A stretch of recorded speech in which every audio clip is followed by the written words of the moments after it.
Tonight, a CBS 42 investigation into a judge's decision to move a convicted child sex offender out of prison to house arrest after the man served only 30% of his sentence. Good evening, I'm Sherry Jackson. I'm Maddie McQueen in for Carly Lang. Timothy Vest Benton lives in Fayette County and is allowed to travel to Gulf Shores. That's according to court documents. CBS 42's Scott Minshaw joins us now in the newsroom.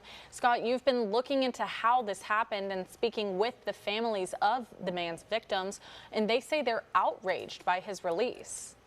Yeah, Maddie, for the last few weeks, we've been digging through court documents to, like you said, try and figure out how this happened. The Fayette County District Attorney says this was a sole decision by the court system and the judge, Samuel Junkin. In 2017, Timothy Vest Benton was indicted by a grand jury on 48 charges, ranging from human trafficking to sodomy of children from ages 12 to 16. Court documents show Benton was volunteering at the time with Hubbardsville High School sports teams. One of his victims was the child of Christopher Key. I had to listen to my son tell these jurors what had happened to him. All the giving him alcohol, all the rape, all the forced oral stuff.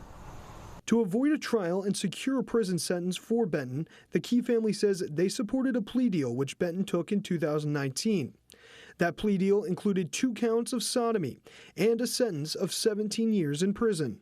We finally felt like we was getting closure.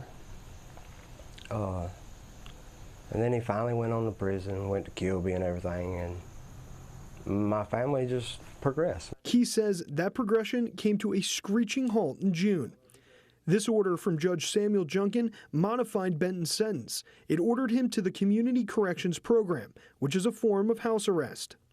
The order was later further modified, allowing Benton to serve the remainder of his 17-year sentence in his parents' home, his dad's business, and this beach house in Gulf Shores. We visited each location and tried to speak with Benton, but we were not able to. I mean, it breaks my heart. I mean, the siblings of my son, everybody, we fought so hard just to prove that my son was telling the truth. The community has been rallying around the Key family and advocating for other victims in the case.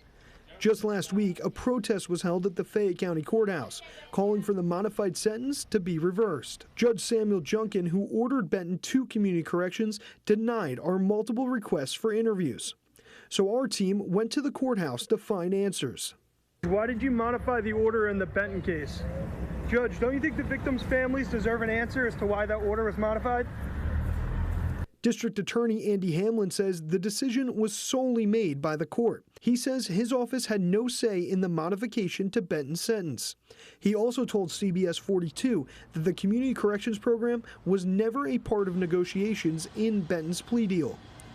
Key says he just wants to see justice served for his son and the other victims in the case, which right now he feels is not being done. Justice served to me, put him back in, let him serve his sentence. Now, Maddie, Sherry, just a few seconds ago, we learned some breaking news tonight. Timothy Vest Benton has been arrested by the Fayette County Sheriff's Office.